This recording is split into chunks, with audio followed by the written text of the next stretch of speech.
De eerste doelen, dat waren vooral de observatiekoepels, zoals u daarboven er eentje ziet staan. En de artilleriebunkers die naar het noorden konden vuren. De artilleriebunker ziet u ook voor u, dat is de Maastricht 2 bunker. In 15 minuten worden de belangrijke kanonnen die richting het noorden vuren uitgeschakeld. De forme spéciale ayant des effets d'effecteurs jusqu'alors inconnus. Rapidement, les attaquants allemands débarquèrent de leur planeur et coururent vers leur objectif. Déjà, dans la première heure de combat, la garnison du fort comptait au moins 54 blessés et tués.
De 6 Belgische tegenaanvallen op de Duitse posities mislukten allemaal.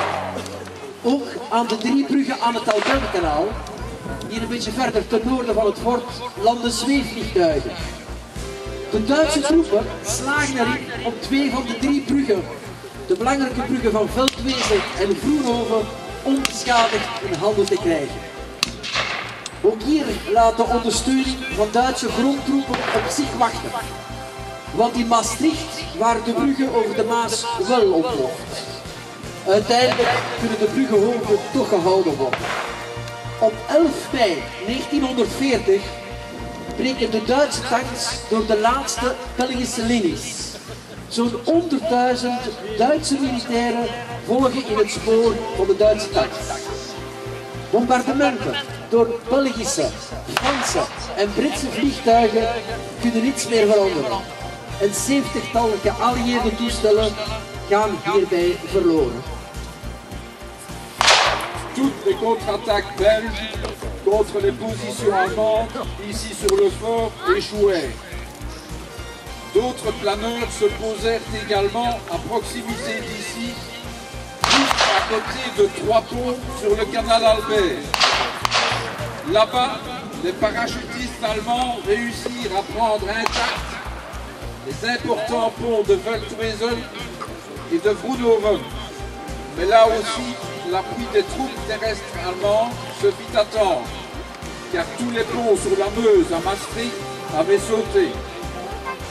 Finalement, les têtes de pont allemands purent quand même être conservées par les parachutistes et le 11 mai 1940, 600 tanks allemands percèrent les dernières lignes de défense belges au canal Albert. Dans leur sillage suivirent alors environ 100 000 soldats allemands.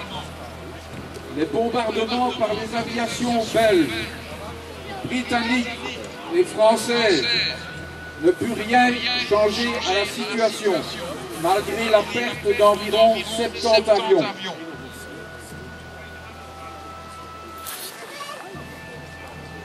Op 11 mei 1940, kort voor de middag, geeft het Fort Garnizoen, dat ondertussen omsingeld was, zich over. Het garnizoen telt 26 doden en 88 gewonden. In totaal sneuvelen er 745 Belgische militairen in de strijd in en om even eenmaal. Ook aan Duitse zijde waren de verliezen hoog. 270 dode Duitse militairen. Veel meer dan de Duitse propaganda liet uitschijnen. Alles tezamen, Belgische, Nederlandse, Franse militairen en burgers in de omliggende dorpen, die stierven door het oorlogsgeweld, verliezen in amper 2 dagen tijd 1325 mensen het leven. Het was een korte, maar een bijzonder bloedige strijd. Le 11 mai 40, un peu avant midi, la garnison du fort encerclée dut cesser les combats. Elle comptait finalement 26 tués et 88 blessés. Au total, lors des combats aux alentours du fort d'Ebenemal, 745 militaires belges perdirent la vie. Mais les pertes du côté allemand sont également élevées. 270 tués. Beaucoup plus que ce que la propagande allemande laissa apparaître. En additionnant les pertes militaires, belges, néerlandaises, britanniques et françaises, aux pertes civiles dues aux effets des combats, on dénombrera ici dans la région au total environ 1325 tués en à peine 2 jours.